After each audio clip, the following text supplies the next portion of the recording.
যে আমাৰ কালি গধূলি এটা আমাৰ তাতে চুৰি ইনফৰমেশ্যন আহিল যে আপোনাৰ সেই জনকপুৰ আমাৰ বিষ্ণুৰাভা পথৰ ওচৰত বেলতলাত এটা লেপটপ মানে কোনো ঘৰত নথকা অৱস্থাত তলা ভাঙি লৈ গ'ল।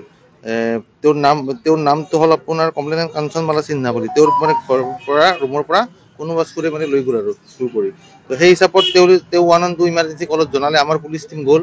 সেই বেচিছত আমি এটা কেছ ৰেজিষ্টাৰ কৰিলোঁ কালি 105/25 বশিষ্ঠ পিএছ কেছ। তো আমি এই কেছটোত তদন্ত মানে পটাপট মানে ইমিডিয়েট একশ্যন লোৱাত আমি যিকেইটা চুৰ কৰিছে সেইকেইটাক আমি চিনাক্তকৰণ কৰিলোঁ আজি।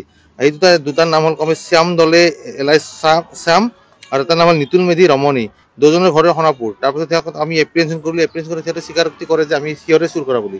তো সিহঁতৰ লিডত আমি 15 মাইল বৰ্ণিহাট সোণাপুৰ থানাৰ অন্তৰ্গত এখন দোকানত বিক্ৰী কৰা বুলি কয়। তাৰ নাম হ'ল সৰবাত মোল্লা। তেওঁৰ দোকানত আমি ৰেড কৰোঁ। ৰেড কৰাৰ ফলত যিটো আমাৰ চুৰি লেপটপ আছিল যিটো আমি উদ্ধাৰ কৰোঁ, তাৰে লগতে আমি এডিশ্যনেলভাৱে 17টা চুৰি মোবাইল পাওঁ আৰু 2টা ছাছপেক্টেড আৰু ষ্টলেন লেপটপ পাওঁ আৰু কেছ ৰুপিজ পাওঁ 5,54,500। এইবিলাক মানে আমি ছাছপেক্ট কৰিছোঁ যে এইটো মানে চুৰি বস্তু কিনা বেচা কৰি লাভ কৰা পইচা। আৰু তেওঁকো আমি এপ্ৰিহেঞ্চন কৰি তেওঁৰ নাম হ'ল সৰবাত মোল্লা। এতিয়া মহানগৰ আৰক্ষীয়ে যোৱাকালি কৈছিলে বশিষ্ঠ থানাৰ সৰ্বাধিক গোচৰ ৰুজুছে। এতিয়ালৈ কিমান গোচৰ ৰুজুছে, কিমান আসামি ধৰিছে? এতিয়া আমি চুৰি আমাৰতো ইনভেষ্টিগেশ্যন মানে আমাৰ এই লাষ্ট ছেকেণ্ডত আমাৰ বহুত এৰেষ্ট হৈ আছে। এতিয়া মুখত ইমানটো ক'ব নোৱাৰিম, তো পাছলৈকে আপোনাৰ সম্পূৰ্ণ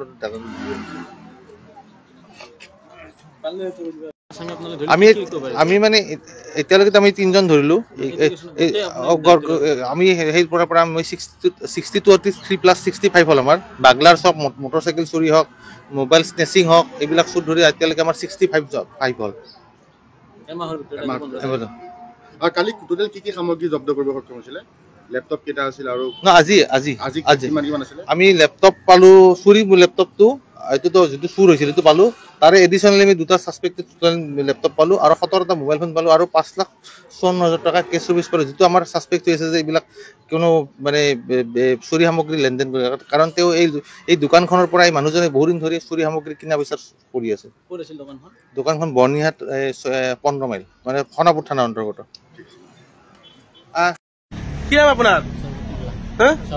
ক'ৰ পৰা লেপটপ চুৰ কৰিছিল? মই কৰা নাই। কোনে কৰিছিল? মানে ই বিক্ৰী কৰিছিল মোৰ তাত।